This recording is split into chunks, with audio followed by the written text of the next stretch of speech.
Step right up, dummies, and listen to the stupidest sports show on earth with Rodney Newpol and Tim Van Stratton.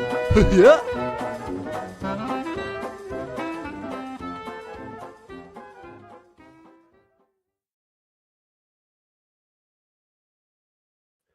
Well, hello, dummies, and welcome to episode number 86 of the stupidest sports show on earth. My name, as you all know, is Tim the Terminator Van Stratton. Alongside me is the birthday boy, Rodney Newpol. Rodney, happy Friday, happy birthday. How are you? Doing well, man. Doing well. Happy Friday to you as well. And yes, it is another year. Special shout out to my mother. It is also her birthday. I was not famously, but I'm famous to be known as when I was a little kid, young kid, and it was my birthday or around my birthday, I would always be like, I'm 4 and my mom's 34. And mom was like, no, don't, like, you're not supposed to disclose your mother's age. But anyways, I was born on her 30th birthday. So happy birthday to my mom, who has and will never listen to our show. Thanks, Mom. But happy birthday to her as well. 73 today. So that brings me to this question. So, like, when people get older, wait, hold on. So just to confirm here. So if you're paying attention, so if your mom is 73 today, that makes you I was born on her 30th birthday. But that's a big reason my question. So, like, what age does it start to be okay to start saying their name? Because, like, older people, they're okay with, like, happy 75th birthday, happy 80th birthday. But so, like, but like when it's 35, like, nobody wants to say, especially a female, happy 40th. What age is it okay? I'm just curious. Yeah, this is a great question, Rodney, and I've thought about this before, believe it or not. So, yeah, there comes a point, I think it's when you're in your 30s, and it depends. Like, I think there is a difference between male and female. Like, I think, like, maybe guys start to feel it a little bit closer to 40, but, like, women, it's probably, like, 33, 34. And it lasts all the way until you get to, I'm going to say, probably close to 70. And then at that point, it's like, you know what? I've made it this long. But then it becomes a thing of, wow, dude, you look amazing. And then it becomes like a point of pride. Be like, hell yeah, I'm 74 years old and I'm still doing my thing.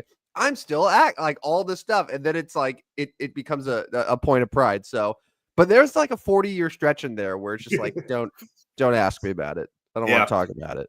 Yeah, no, that's probably, you're probably right on there. But I'm just curious because, like, you never disclose a woman's age, and then then later in life they're like, I'm 73, whatever. But anyways, happy birthday to my mother. Happy birthday to Rodney's mom. Who has she, like, asked how she can listen to the show? Does she have no idea that you even do this show? I'm not sure she even knows. We're at episode 86, and we're not even. I mean, I don't know. I'm sure she knows something, but you typically, it's just like, oh, Rodney probably thinks that if she knew we were doing something called the stupidest sports show on earth, she'd be like, why do you call it that? Nobody's gonna listen if you call it stupid. Like, I got that a couple times. Last year when I went to a family wedding back east, it was like beginning of September. So we had maybe 2 weeks worth of shows at that point. Not even, like, we had just started. Right. And I had told a couple of my aunts the name of the show, and they were like, what? Why are you doing that? Like, so much about sports, like, not understanding that was kind of the thing. It was very confusing for them to understand. Like, oh, you do want it to be called the stupidest sports show? Okay, that's great. Yeah. Right. Yeah. No. She'd just shake her head and be like, Rodney. But yeah, well, she probably listened in your radio days, though. I mean, maybe to and from church on Sunday mornings. So that's about it. Mom's not much of a sports listener. She tolerates it. She went to all of our stuff. She didn't miss a single thing when we were kids, and she don't miss hardly any of her grandkids stuff. But she's not really into the old college and professional sports talk. Just not her thing, and that's okay. That's teach their own. To each their own. Yep. Well, anyway, happy birthday to both of you. To everyone who's tuning in right now, we got a big show, lots of baseball. We are getting closer to the NFL, but this is still only the second preseason weekend, and there are only so many big stories out there in the NFL world right now. But we wanted to start, and we kind of alluded to this a couple nights ago, that to celebrate, I guess your birthday, it timed out really well, Yeah. but the Stupidest Sports Show is hitting the road, where you and I are going to Yeah. be doing a little road trip to St. Louis to see the Yankees take on the Cardinals, and I'm pumped, man. I'm excited. This is our first like extended road trip somewhere. Yeah. Yeah. No, I'm excited too. Looking forward to it. Whenever you're done with your work this morning, I'll be ready to go. Let's get out of here, get going. Yeah. And so it coincided with my birthday and the weekend. Like we basically picked this day of the three, Mhm. Saturday or Sunday. Uh, and you know this with three kids, like none of the days are perfect. And it actually, my freshman son is actually having a scrimmage tonight, which is scrimmage, like not that big a deal. But I didn't know this Yeah. until 2 days ago. But I'm like, sorry, I'm busy. I have plans. Yep. I bought tickets. I have plans. But like we have stuff tomorrow, we have stuff Sunday, so there's no great day. Yeah. Today's the best of the three, and here we go. It's Chris Carpenter bobblehead night at Yes, Busch sir. Stadium. High of 94 degrees, and we can't disclose our exact location, but we'll be in the bleachers. But you tried, damn it! You tried the other day. I Give did. the I exact did. row. Row Yeah. 14. Oh God. Okay. Yeah. Just like all right. So there, go to St. Louis. Just walk across the entire bleachers, row 14, all the way around. Eventually, you'll find us because Rodney just wants to give away our location at all times. Jeez. Yeah, it's Luis Heel against Andre Palante. Palante. Palante, yeah. Palante. I mean, is it the best pitching matchup that you've ever seen? Probably not. No, But no. I'm hoping then that this can lead to a little bit of scoring. I think it'd be fun to see like a nice 9-7 game as opposed to just this is 3-1 and there's a lot of walks. Like neither team can hit Yeah. shit and just I think Yeah. that's what I'm hoping for. Yeah, I would like to see some runs tonight as well. Andre Palante has not been very good for quite a while now, but I mean, honestly, if your name's not Sonny Gray in the Cardinal rotation, you have not been very good. I mean, even Yeah. Matthew Libacar has been really bad lately. Miles Michaelis is terrible. Michael McGreevy came up and it hasn't been real good lately. So yeah, it's been a struggle for the Cardinals. Somehow, some way, they are still kind of in contention. I was thinking about that the other day because like if we didn't have these 3 wild card spots and the Cardinals were 3.5 out of the division, 10 years ago, I'd be like, oh my gosh, they're right in it. They're still like 3.5 out of a wild card spot. So like they are still in this contention. Now, Cincinnati's 3 ahead of them. The Mets never find ways to win anymore. They simply can't win. So it is still kind of a big game. I mean, if you look at it, the Cardinals are actually only 3.5 games behind your Yankees. Now, I know that makes no difference whatsoever, but like, It's the principle. yeah, like they're It's not that the far principle. out. Yeah. And that's what really pisses me off about losing 2 in a row to the Colorado Rockies and losing 4 of 6 on the season to the Colorado Rockies. Like that's horrible. You can't do that. You just can't do that. But anyways, it should be a fun night tonight. And that brings me to my point. What some people, it's okay if we want to just watch the game, whatever. But like some people do like little contests for, are we going to have any friendly bets on the game? Or are we going to have like, when I bring my kids, I always say, hey, we're going to do like everybody picks a player of the game. We're going to have to come up with something. It didn't have to be a wager. So something besides the game that actually I'm going to put a fantasy lineup together on the way down there and load up on Cardinals and Yankees. Oh, all right. So the only type of games that I've done in that regard, besides like actual betting, because like I assume that would be part of it, is Sure. like if I was going with a big group of let's say 4 or 5 people at least, where each person picks someone to homer on both teams. So one person from the Cardinals, let's say one person from the Yankees to hit a home run. And if your player does, and it's like the first homer that happens, and it's like if that person is it, then they don't pay for gas or something. Like we used to do that in college. Okay. So that's the only one that we've done there. I don't know what type of games you're thinking of with just the two of us there. Right. I do know on the way down the Bet Us book. Yeah. With every team and every schedule. And we're going through it. I'm saying, okay, week 1, Bills, Baltimore, who wins? And it's going to simply be a gut pick, and we'll have results of that later. But that's something we can do easy. You don't have to think too much about it. Baltimore hosting Buffalo, who wins? Boom, done. Trust me, I won't be thinking about it. I can't think about it. It's a great process. Yeah. I can't wait to see how we do, but it'll be interesting. And I'm going to keep it in this book. Handy dandy. Thank you, Bet Us. Shout out to Bet Us for this book. Terrific book, by the way. That's coming with me. It'll be with me. I was flipping through mine earlier. Yeah, they have nice little. So each page has so each team has their line for week 1. Yeah. You put the score, you put the result. The bottom it shows key additions, key losses. Because what happens inevitably is you kind of forget about some of the moves that were made back in March when free agency opened up. So that little pamphlet will be a nice reminder. I'll be like, hey Rodney, who'd they even add? And you'd be like, oh well, they added so and so. They lost so and so. Shows the draft picks. So it really has everything you need. What more do you need than that? Really? At that point, you're just being a nerd, right? And no nerds allowed. No nerds allowed. I don't want to do that. I don't want to have nerds. Yeah. So I've already thought about that. Looking forward to that quite a bit. What is your typical you're going to a Cardinals game? What's the routine? What gets you in the best? What makes you feel like, all right, these are all the things that I need to do? I know it's not pulling up right at first pitch. I know that for sure. You and I are both very much in the camp of I like to be there pretty much as early as possible. Yeah. Yeah, and with the Chris Carpenter bobblehead tonight, there'll probably be a decent amount of people getting there before the gates open or at gates open.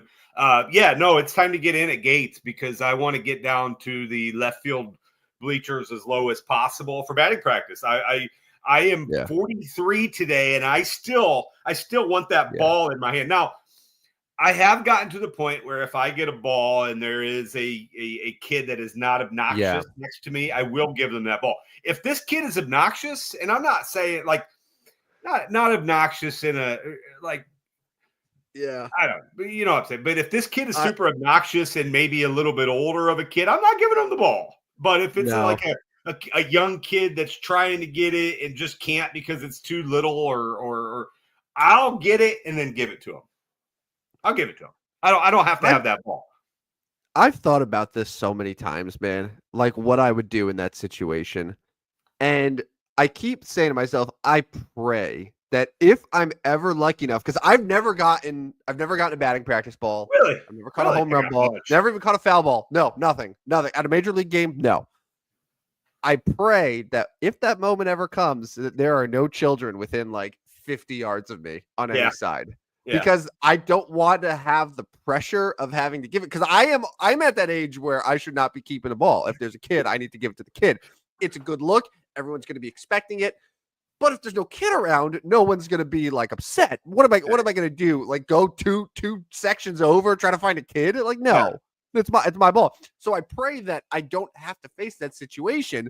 But for batting practice, chances are that there's going to be kids there that are going to be yelling, Judge, stop with the ball. Blah. And it's I know that I'm probably going to have to give it to a kid. And yeah, I'm with you. If the kid's being a little asshole, no. But, yeah. So at Bush, I like to go down and the approach is so if you and I are going together, we're going down and we're going to be pretty wide because we've got to have a nice area. We don't want to be squished together. So Right. I've Right. got one space here. I'm getting out. You've got another, and so we don't have too many people next to us. Now, what happens is these little kids like come right underneath us or right on through. Slippery critters. Yeah. 43 years old. I'm supposed to allow that, but anyways, uh, at Bush, if it hits the warning track, it's going to bounce up. So any warning track shots have an opportunity to come in the first couple rows. I like to get first row if possible. So I want to be there. If gates open at 5:15 tonight, I want to be towards the front of that line at 5:15. Before that, I don't know what our food plan is, but probably go to Ballpark Village, maybe get a bite to eat.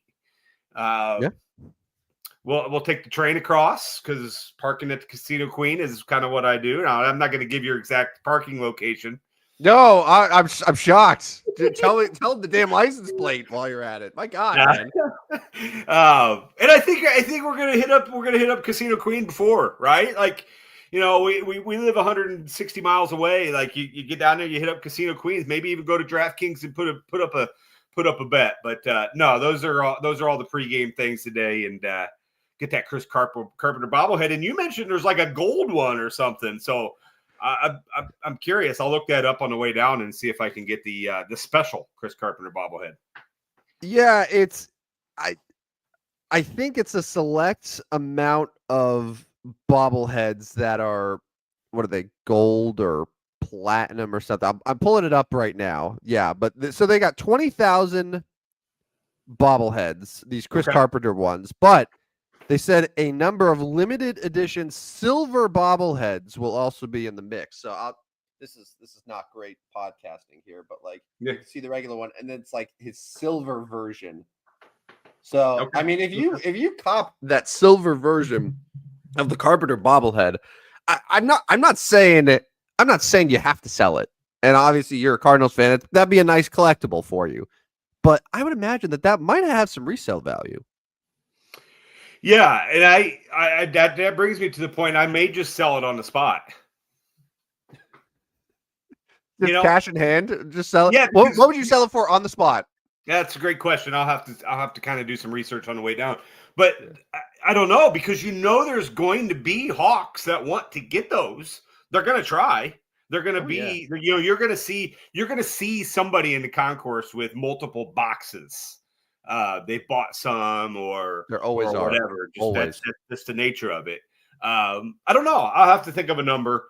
Dan asked, where does Chris Carpenter rank on my favorite Cardinals players? Though that era was a great time, obviously, for Cardinals and Cardinals fans, and what I would say was probably one of my more obsessed with the Cardinal period. Chris Carpenter, Adam Wainwright, of course, is far above him. Albert Pujols is far above him. To me, I loved Lance Lynn. Everybody knows that's ever followed me ever. Even like the hometown boy of David Freese. So like Chris Carpenter is obviously high, up there, but he's not a top 5 guy for me. Now his performance and his efforts were really good for the Cardinals, and I love that he was kind of this no bullshit type pitcher. But there's just other guys in that era that I think I appreciated and liked more. So Chris Carpenter, great player, not going to go down in the top 5 for me. Maybe French top 10. Was he was on the 2011 team, but was he hurt that whole year? Yeah, Chris Carpenter had several injuries, which obviously limited what he did. But yes, I believe you're right. I'm going to look that up. He's 50 years old now. Chris Carpenter turned 50 in April. It would be fitting if he was there to throw out the first pitch too. It wouldn't be out of the realm of surprising. Now, you think of the great career he did have. He actually only ended up with 144 career wins, which goes to show how difficult grabbing the 200, 300 wins that, some of these pitchers have. The 2011 season, he did go 11-9, 34 starts. Okay. So I feel like he did pitch in that one. There was one of the series that he was out, maybe one of the ones they lost later. That was his age 36. Yeah, I thought that there was a season that he was basically wiped out, or maybe I'm thinking, because I think Wainwright also had a year that he might have missed entirely with injury too, like pretty early on in his career. So yeah, for sure. So Yeah, it'd be cool if he was there. I don't see him being there, but maybe. Uh, I want to go back to Dan's initial question here. So he said, where did Carp rank? So when I think of Carp, I think of Matt Carpenter. Were they both Carp? No, Matt Carpenter got more of the Carp nickname. Chris Carpenter didn't really have a nickname necessarily that I can remember. Yeah. Yeah, so you're right here. I think Matt Carpenter probably got more of the Carp nickname, but I mean, it makes sense. Chris Carpenter could have it as well, but yeah, that's that one. All right. Let's keep it in the NL Central for a second. Yes. How about them Cincinnati Reds? My Reds. I'm going to take ownership of the Reds right now, who, thanks to the New York Metropolitans, who refuse to win baseball games, Never. the Reds are a half game back with a lot of baseball left. And I'm feeling good right now. I'm feeling very, very good about where the Reds stand in their push for the postseason. Yeah, you kind of mentioned that this might be how they do it as well. It's kind of go off to a slow start, but surge as the summer goes along. They've got 40 games left. They've won 2 in a row. Now they are starting a 3-game series with the Brewers that never lose. But you kind of mentioned it before the show, and I would tend to agree. Like, the Brewers aren't going to win 15 in a row, are they? And actually, it's Milwaukee with no starting pitcher listed tonight. Win 12 in a row and no starting pitcher. Nick Martinez for Cincinnati today. He's got 10 wins. Zach Littell tomorrow, and Andrew Abbott on Sunday. So not terrible. Not terrible. And then Cincinnati goes to the Angels, Diamondbacks, and Dodgers before hosting the Cardinals to finish the month. So Angels, It's not an easy schedule. But I was going to say, though, not terribly hard, though. No, I mean, Angels have played better with that series against the Dodgers. Diamondbacks pretty much out of it. Traded some guys. And if you're going to get the Dodgers, you may as well start doing it now because they're very vulnerable. We haven't really even talked about the Dodgers falling out of first place necessarily.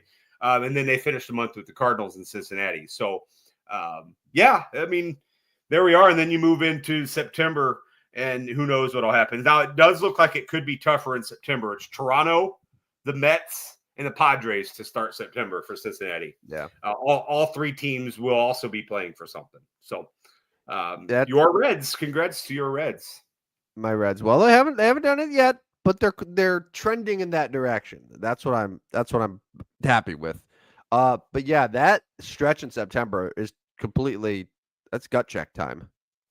That's where hey, you want to be a big boy and actually contend for a playoff spot. Like they got a lot of young players, they got a lot of talent on that team. They can pitch, like the lineup's good, but there are teams in the NL on paper that are better than them, and the Reds are going to have to prove it. Like they're going to have to prove it in that September. But if they can get through those first few series in September and still be in a good spot for the postseason, I think that is. Yeah, I think that they should be able to hold on from there. What I like about the Reds is it seems like they have 5 starting pitchers that are, they're not elite pitchers, but they have all 5 guys when they take the ball. Like, yeah, you could probably win. I mean, even with getting from Tampa, Andrew Abbott's been very good. I mean, even Nick Martinez with 10 wins. It's like you look at the Cardinal rotation. It's like Miles Michaelis. He's going to lose. Andre Palante lost like 6 or 7 in a row. It seems like going to lose. So Cincinnati doesn't quite have that. I like that about the Reds. And then of course Tito obviously knows how to manage it a little bit. So, and then of course their offense in Cincinnati, several young guys that have been solid. So yeah, I like your pick right now. Bill, are you surprised that the Brewers? Granted, the series is in Cincinnati this weekend, but are you surprised that the Brewers are minus 145? Like, not as big of a favorite, considering they're the best team in baseball that's won 12 straight. Or I guess maybe they're expecting like, hey, they have to lose eventually.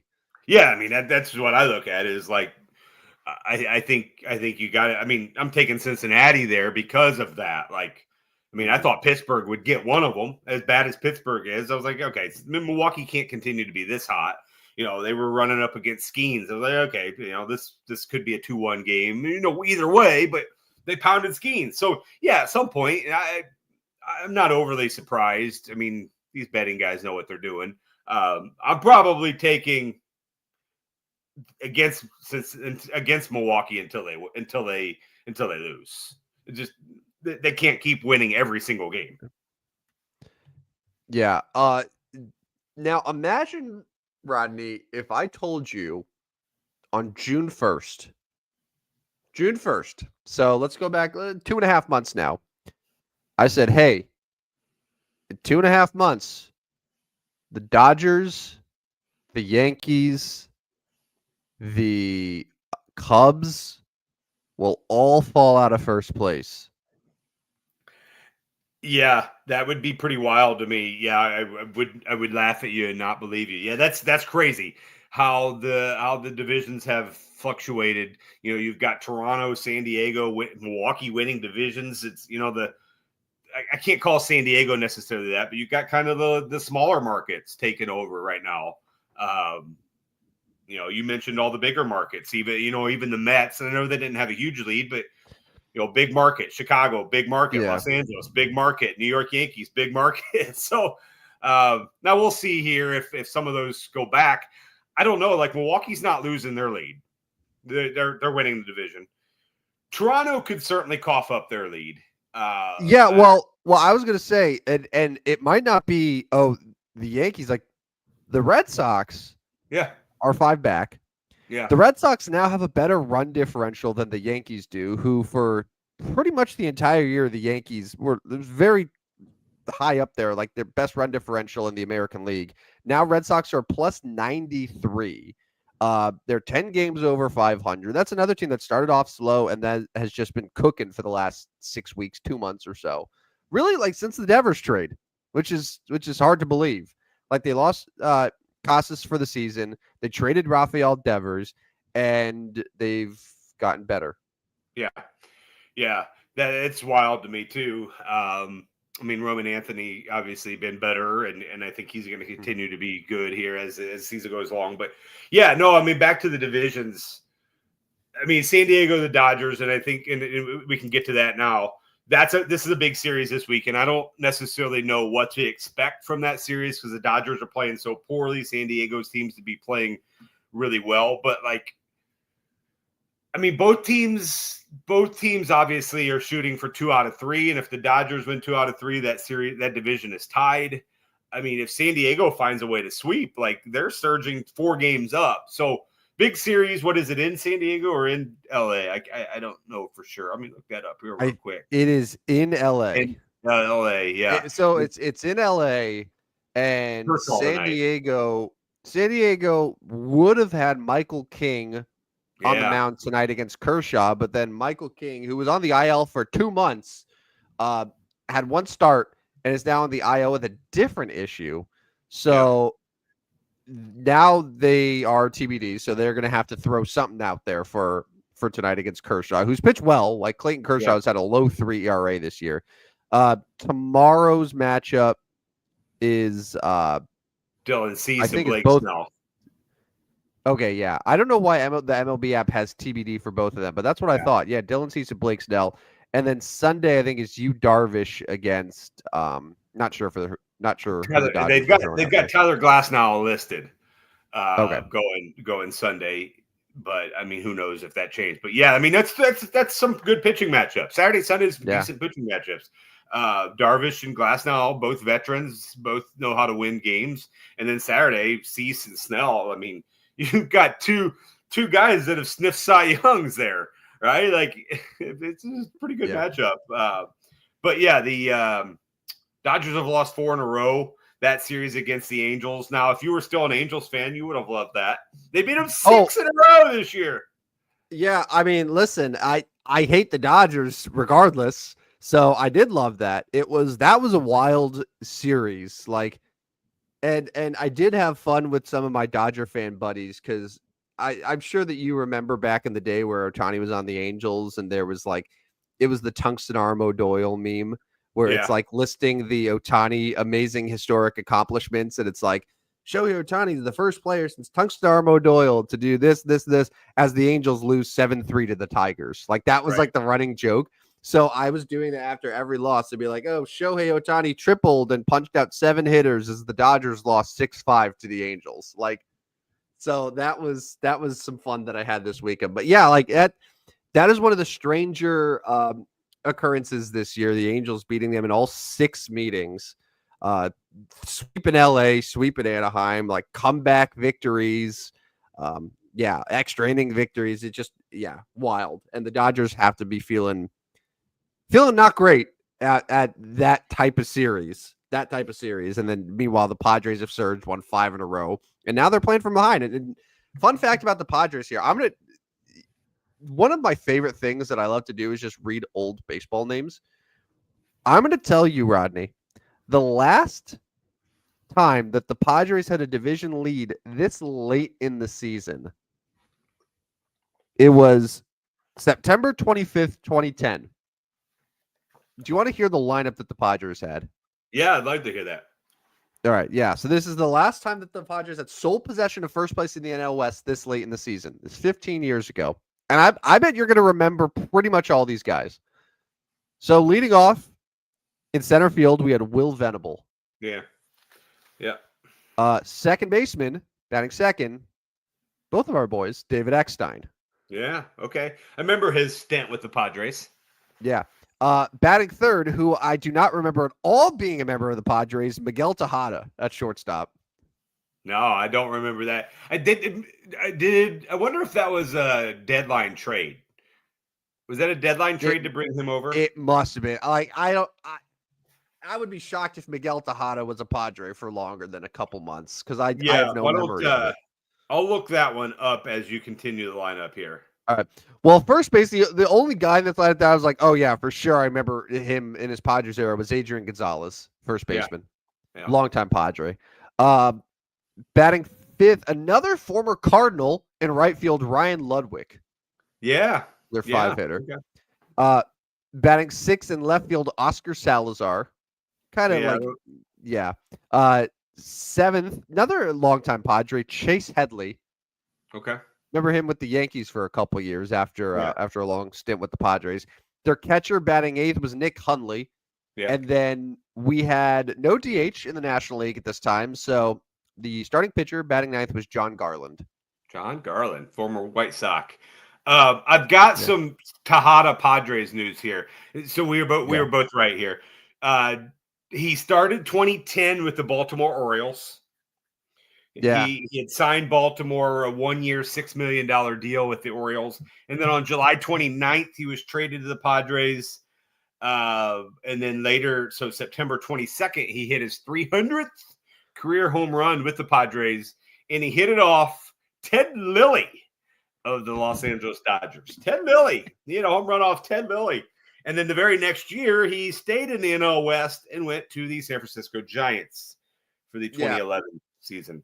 So it's crazy. Like Miguel Tejada, in my mind, was an Oakland A and a Baltimore Oriole, and that's it. Yeah. In my mind, those are the only two teams I see. The Padres, I have no memory. The Giants, certainly, I have no memory of.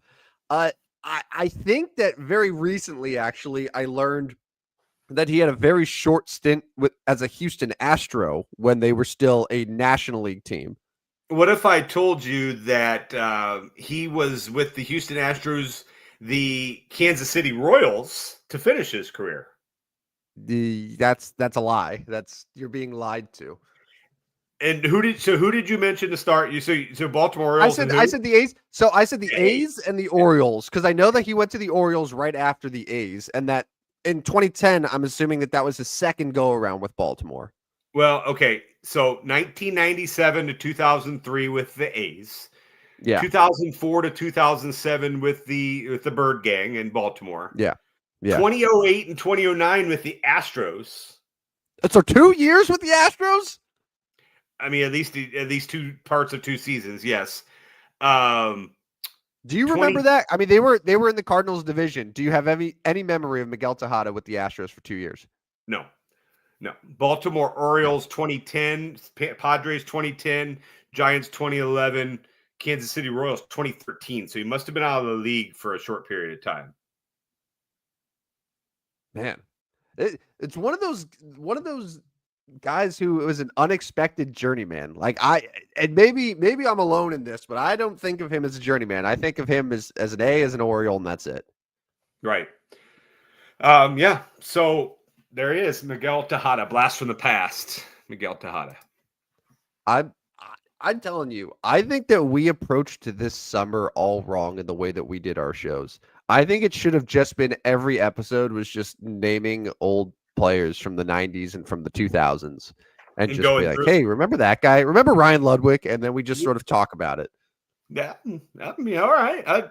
We still got a couple more shows here before football really gets going. We could get a random name for Tuesday. I'm good with a random Tuesday. You come up with a name or two on Tuesday, and we'll reminisce. All right, sounds good. Yeah. So our final baseball note here. Thanks for putting the show together, by the way, Rodney. Are the Mets cooked?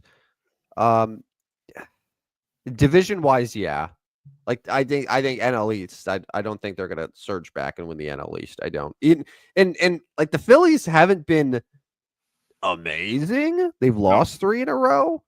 Like the Phillies could have had an opportunity to really pull away from the Mets over this stretch. And it's still only 5 back. It's not like it's 8 or 9 games, but I like the Phillies makeup. They're getting Aaron Nola back in the rotation this weekend. Man, they got some good pitchers. Yeah. Between Zach Wheeler and Ranger Suarez and Christopher Sanchez. Nola hasn't been good this year, but like as their 4th starter essentially now. Yeah. Philly, and they got Duran in the at the deadline. Phillies are sneaky good. Like everyone's talking about Milwaukee, everyone's talking about the Dodgers and Padres, but like, would you be shocked if the Phillies came out of the NL this year? No, I would not be shocked. I would not be shocked. I wouldn't be either. Yeah, I wouldn't be either. Yeah, that's a good team. That's a good team there. I'm just looking at the standings here. Are there any divisions that you are officially declaring over? I think Milwaukee winning the Central. You said just a few minutes ago that's done. Brewers will have that one. They're up 8 games now at this point, 8, which is insane. Is that the only one that you're officially declaring over? You kind of corrected me a little bit on Tuesday. And deservingly so about Detroit. That's I mean it's 6.5, and that's where I go back to. Like I balked at that on Tuesday, and that's my number 2, right? Like, but I don't know that's quite over. So yeah, I mean to answer your question, I think that is. So actually, I'll go Philly number 2. I'll go Milwaukee 1, Philly 2, Detroit 3 in confidence order that they do win the division. Because I'm with you. Like I think the Mets are cooked in the division at 64-57, and 9 out of their last 10, and all that. And then the other 4 divisions I think are definitely up for grab. Like Toronto, I have very little confidence. Toronto. I think Toronto's good, but I don't have great confidence that they can hold on and win that division. I'm still waiting for the shoe to drop with Toronto, and it hasn't happened yet. And I'm stunned that it hasn't happened yet. And maybe it will, or maybe it won't. I don't know. But like, they're clearly better than a lot of us thought they were. Yeah, and then obviously Houston, Seattle's a competitive division. LA, San Diego could go either way. So yeah, I mean, I think if I had to say yes, I would say 3. I'm fairly sure. 1, Milwaukee. I'm pretty much guaranteeing. 2, I'm pretty sure on, and then 3, obviously we have no idea what's going to happen. So I'm assuming as far as a wild card in the Mets, though, like here's the deal on that: Cincinnati is still the only team doing any type of surging. St. Louis can't get there. Arizona is still only 4.5 out for some odd god reason. Giants are 5 out. So like between the Cubs, Dodgers, and Mets, 2 of those, as poorly as they're playing, have got to make it. I don't know as if I see the Cubs or Dodgers falling that far back. So it's really Mets or Reds for me, and I think you're taking the Reds. Yeah, I mean, I have to stick with it now.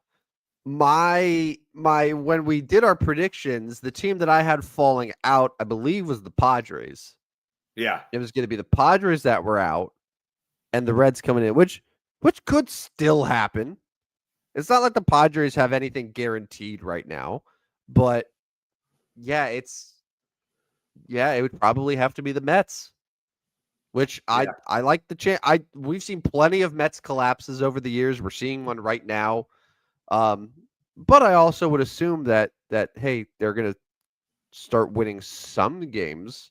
They're not just gonna win one out of their next 10 games, for the next 5 weeks. So Yeah. Yeah. I mean, I'm with you there, but man, they don't have great starting pitching. And if so, which we knew, yeah, which we knew yeah, going into the year. Yeah. yeah. And I mean, if Soto, Alonso, and Lenore all don't hit, and you could say that about all the teams, if they're main three, but like, man, I don't know. Something's got to be fixed there in Queens over the next 6 weeks, or it will be Cincinnati. Yeah, I don't think San Diego falls back that far. Dodgers, Mets, or Dodgers, Cubs. So it'll be interesting, but I'm not ready to cook them yet. But another week from now, if they can't find ways to win, yeah, they'll be cooked. Yeah, the Ryan Helsley move hasn't been amazing for them. I'm looking, so he's had 6 appearances with the Mets so far. So he made his debut August 1st. So he's had 5 innings total with the Mets. He's given up 3 runs, or 3 earned runs, but 7 runs total, 7 hits, home run. He's had 3 walks. Yeah, so like not, yeah, a 2 whip flat. Yeah. So that hasn't really worked out well. They just moved Frankie Montas out of the rotation. He was really bad. They moved him to the bullpen. So yeah, it's pitching. The pitching just in the bullpen too, which they really tried to load up on at the deadline, has not helped.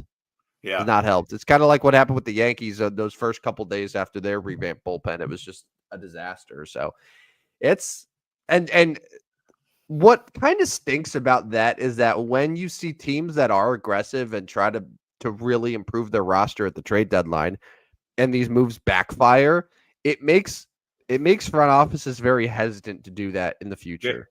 Yeah. And then it's just a worse experience for all baseball fans because it's less buying, it's less selling, and it's just we're sitting there and people are afraid of things going wrong. Yeah, I guess I didn't realize, Helsley three outings in a row of giving up runs. He's given up 5 runs in his last 3 outings, which only 2 innings. That's not good, and obviously I like Ryan Helsley. I kind of like that he's blowing up in New York, right? Like, and it maybe brings his value down for free agent here. And St. Louis has already talked about potentially bringing him back. So it's not the worst thing.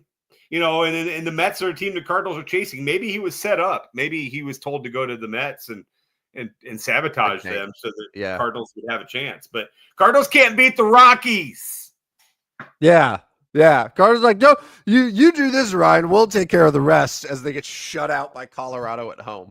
And then give up 2 in the 9th on the next day. Yeah. By Kyle Freeland. Freeland. Kyle Freeland, that's another thing. Kyle Freeland's like 2-11 coming into St. Louis, or 2-12, whatever he was, and just shut him down. Unbelievable. He's been a Rocky for a long time. He has to be the longest tenured Rocky at this point. You would think. Gutless choking dogs is what they are, though. Oh well, you'll be changing your mind after they beat the Yankees tonight. So yeah. All right, let's move in football. You and the 43,000 fans, I'm assuming, the sellout. Or at least that's what they'll tell us.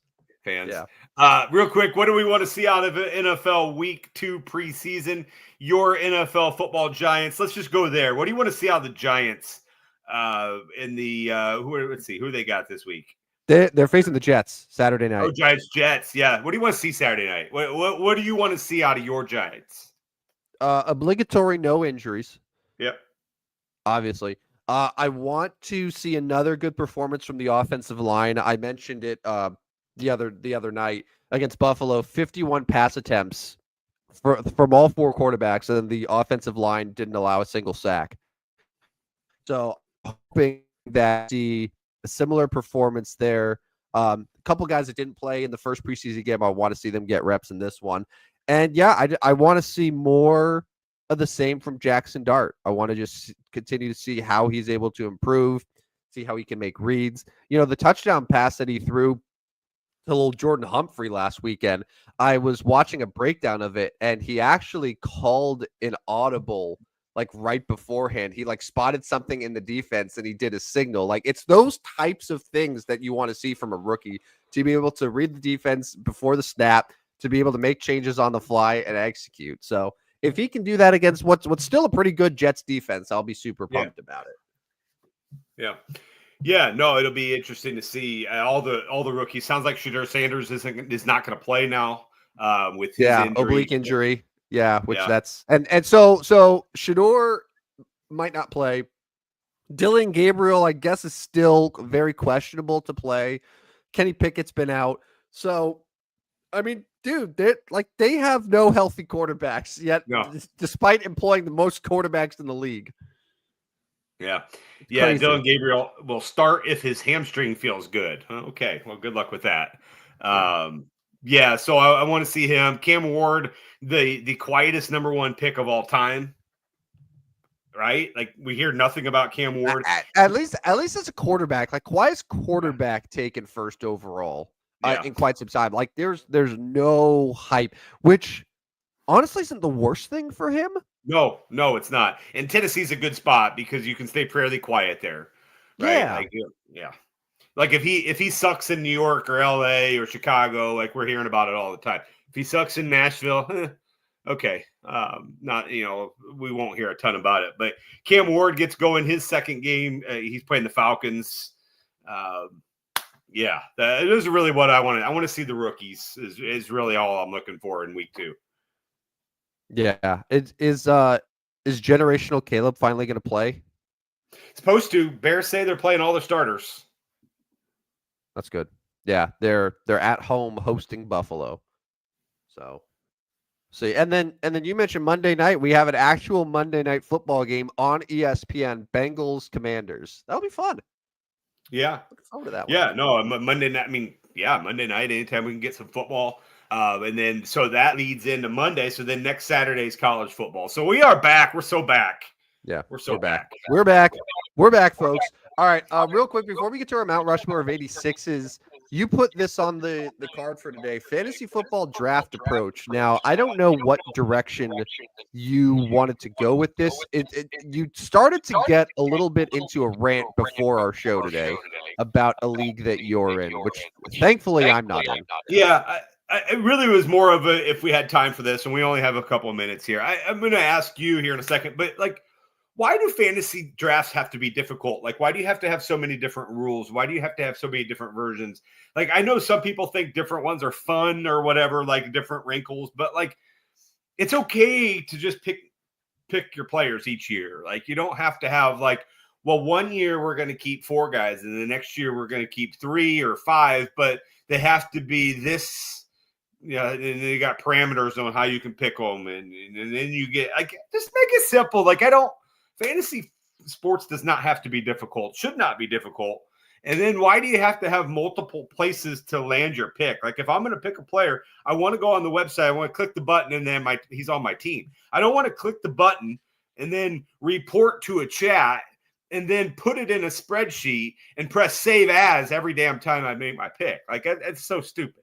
Like, you got all of the technology, you've got all of the progression of 2025, and now we're going back into like 2020 for our drafts, like, or 2000 for our drafts. So stupid. But let me ask you, this is not even elite. This is just like you are getting ready to make your draft. What's your approach this year in 2025? Like, are we going running back heavy? Are we going receiver heavy? What's your approach look like?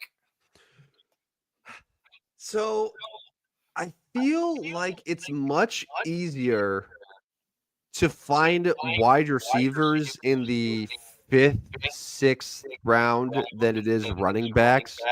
And it's funny because you look at the first round, I feel like it's a lot of receivers that they're putting there. And I don't have any issue with, if you have the first pick, second pick, you got Jamar Chase, you got Justin Jefferson. I got no issue with that. But what my thing is, it just feels like, if you go receiver heavy to start off your draft, it's going to be hard if your first running back is taken third round, fourth round. Seems like you're at a pretty strong disadvantage there, assuming it's just a regular scoring. Yeah, you would think. But like, yeah, I lost my train of thought there. But yeah, I mean, Jefferson, Chase, those guys are going to be picked early. But I don't know what I'm trying to get at here. But so your approach is to do what? My approach is probably to go running backs early. Yeah, okay. And then take my chances later on with receivers, because there's a better chance of me getting. Yeah, like look at a couple years ago, Nico Collins was drafted where? Right. Yeah, late middle rounds, and then he was a stud until he got hurt. Let me ask you this: Christian McCaffrey. What are you doing with Christian McCaffrey this year? I'm probably buying. I'm probably getting Christian McCaffrey. Yeah. I think so. And every year, you hear the camps. Oh, look great. He's put on speed. He's lost weight. He's got muscle. I mean, you're hearing that again. I'm buying Christian McCaffrey. Like, if I have an opportunity to take Christian McCaffrey, I'm taking Christian McCaffrey. How high though? Like, you can't take him at 1 or 2, right? Or can you? I mean, no, I don't think I would. Yeah. So, but like, you get it 4, 5, 6. Where's the point where you're like, okay, Christian McCaffrey is my guy? I'm because he won me a championship, not last year, but the year before. Like, I kind of want him on my team. How desperate do I need to be to get him? I don't know. That's my question now. Yeah, he won a lot of championships for a lot of people, and that's why we're just going back to the well. I would say probably if I had a late first and he was there, I would take the flyer on him. Yeah. But if I had a top 3 pick, I'm probably leaning for Saquon. I'm leaning Jahmyr Gibbs. I'm leaning Bijan Robinson. Just feels a little safer. Even though Saquon does have the Madden curse this year. Yes. That is something that you do have to consider fantasy-wise. That's a real expertise. Yeah. No, it'd be interesting. We could talk more fantasy, the next couple of weeks. And of course, the shameless plug that Skeeter and I will be on 2 weeks from Sunday on 101.1 Sports here in Peoria. And then we'll stream it. It is streamed. It took 10 years to get it streamed, but we do have it streamed. So we'll plug that as we get going. But it is now time. 10 years for them to get online talent sheets. Yeah, you're right. It is. But no, I'm looking forward to that. But some people start their fantasy preparations in April. I'm an August guy. August gets here, I'm ready to start thinking about it. I can't do too early. I know there's too many unknowns, and I don't like to think about, well, what if? Like, I want the preseason to be over. I want, here's the guys that are healthy. Here's the guys that aren't. If I don't know that stuff, I'm just not ready. So I'm starting to get ready for the drafts. I think my first draft's in like 10 days. So here we go. How many leagues are you going to be in this year? 3. Usually what I stick to. I try to go no more than 3.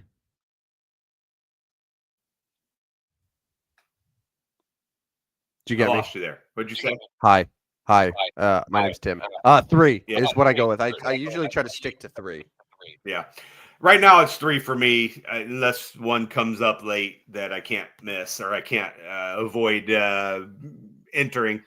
But yeah, 3's enough. Do more than that, and you can't keep track of who's on what team. So, anyways, let's get to our Mount Rushmores of 66 so we can get out of here. You can get some work done, and we can really get out of here. 86. Where are you starting with 86?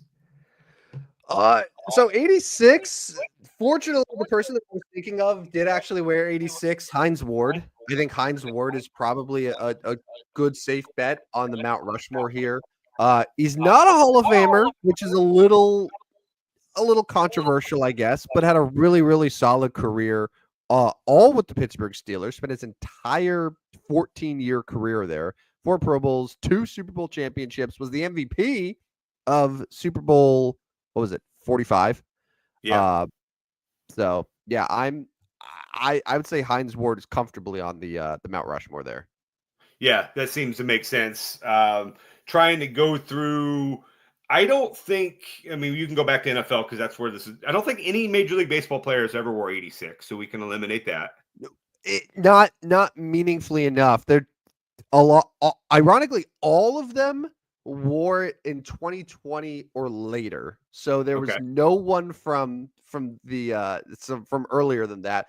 Clark Schmidt wore it 3 years when he was in his first Oh, couple years with the yeah. Yankees, but then he changed his number since then. But yeah, baseball's out. Basketball only had a couple guys that have worn it. Both on the Boston Celtics and Yeah, both I in the saw same that. season. I don't I, know how that worked. I saw that same thing. Did they I saw share that too. 86? Yeah, I saw that too. They might. Yeah, Bizarre. they must have one. Like one got released, and the other was like, "I'll just take that jersey." Yeah. I saw that too. Yeah. National Hockey League current Jack Hughes is 86. Jack Hughes and Nikita Kucherov. Yeah, yeah. I Two would good. be Rodney, I would be willing to allow both of them on the Mount Rushmore. Well, yeah. I mean, we got to get back to the NFL and see if there's any others. Zach Ertz, isn't he 86? He is 86. Antonio Freeman was 86. Mike Malarkey. I don't know how good of a player he was. Yeah. See, so what I'm looking at with 86 here is the best guys. So Hines Ward obviously up there. Buck Buchanan, Hall of Fame defensive tackle, 8-time Pro Bowler, Kansas City Chiefs. But, and this is where we really earn our name here. I don't know that dude. Played 1963 to 1975. That's before my time. Yeah. I mean, you're 43 now. That might have been right in your prime there. No, but yeah, like I how good could you be if I ain't heard of you? We know ball. Right. And then Stanley Morgan, receiver, 4-time Pro Bowler. A little bit later, New England Patriots, pretty much his whole career. He also wore 86 and would be worthy. But like, Stanley Morgan reminds me of like he should be an investor or something. yeah, Right? Like, yes.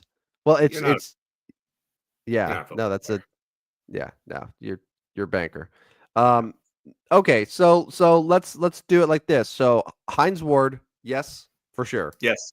Yes. I'd say Nikita Kucherov for sure. Yeah. He's gonna be a Hall of Famer. Yeah. And then do we go Jack Hughes for number 3? I like it. I think we kind of are banking on his trajectory and how good he can continue to be. But yeah, I'm good with it. I'm good with Jack Hughes. And then I'm seeing in the chat here Dan throwing out Todd Heap. Do you remember Todd Heap? Yeah, I do remember. I mean, is Zach Ertz our number 4 here? I would probably have Zach Ertz above Todd Heap. I didn't hear. What did you say there? I would say I'd probably put Zach Ertz above Todd Heap. Yeah. Yeah, same. I like the choice there, Dan. Todd Heap. I definitely remember the name, but I think Zach Ertz our choice. And are we sleeping on Antonio Freeman? Antonio Freeman didn't play long enough, I think. In a 9-year career.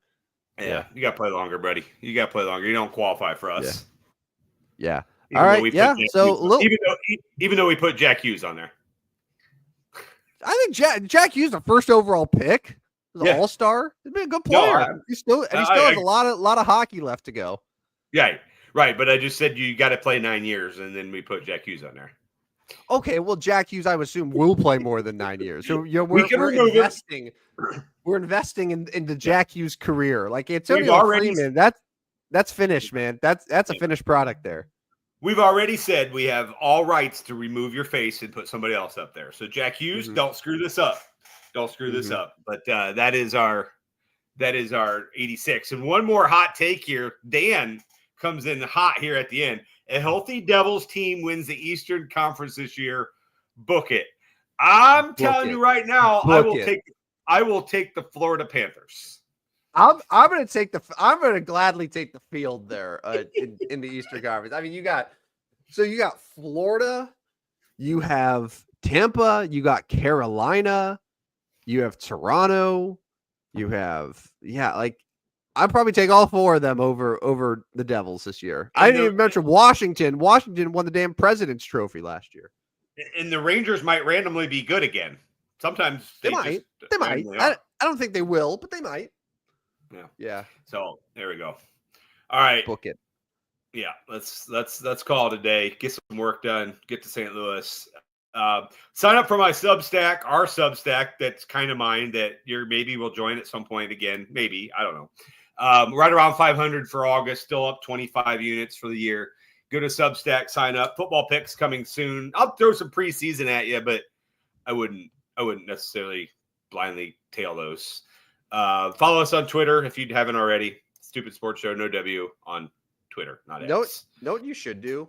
You should do what should I do an all Yankee Cardinals best bets for betting today, where you just do it just for the game that we're going to, just so they know that you're putting your money where your mouth is. I am going to put a small parlay together, a home run parlay and a game parlay.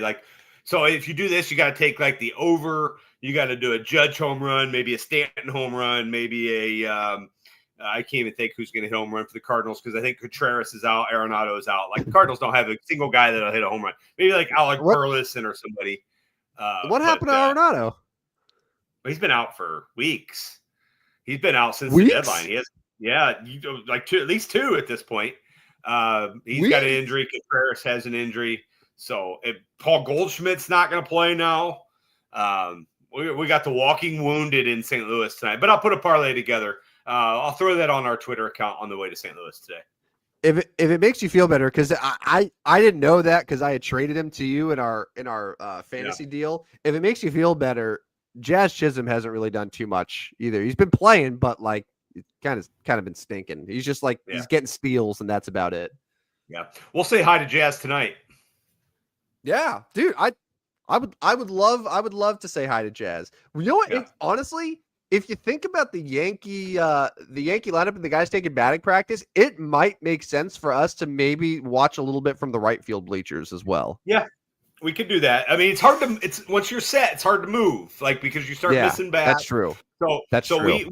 We can. So we that's what we need to decide right away if we're going to go. I'm okay with going right field because we're going to be sitting in left field, but we could go to right and watch. But so you got Jazz. What's Ryan McMahon's right-handed though, right? Ryan McMahon's left-handed. Left-handed, yeah. Okay.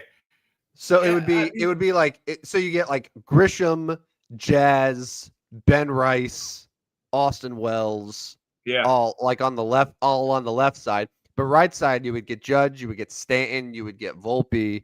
So, yeah. I'll let you choose, right or left. We can. We got a few hours to decide. I think probably left. I think probably left's going to be easier, especially if we're coming in from Ballpark Village. We just go right left field. We're already going to be in left field for the game, so then. Yeah, right there. Sounds good. Camp there. All right. Remember, row 14, everyone. Row 14, left field bleachers. I'll keep everybody notified on our Twitter account today. Rodney and Tim head to St. Louis. The hashtag is a work in progress right now. There we go. Yeah. All right, let's get out of here. All right, let's get out of here. Yeah, see you in a couple hours, buddy. Happy birthday again. You can listen to all 86 episodes of our show on Spotify, Apple, iHeart, wherever you get your podcasts. As Rodney mentioned, sign up for his Substack. He's killing it. He's killing it right now. But we'll talk to you again next Tuesday nights. We have college football next weekend.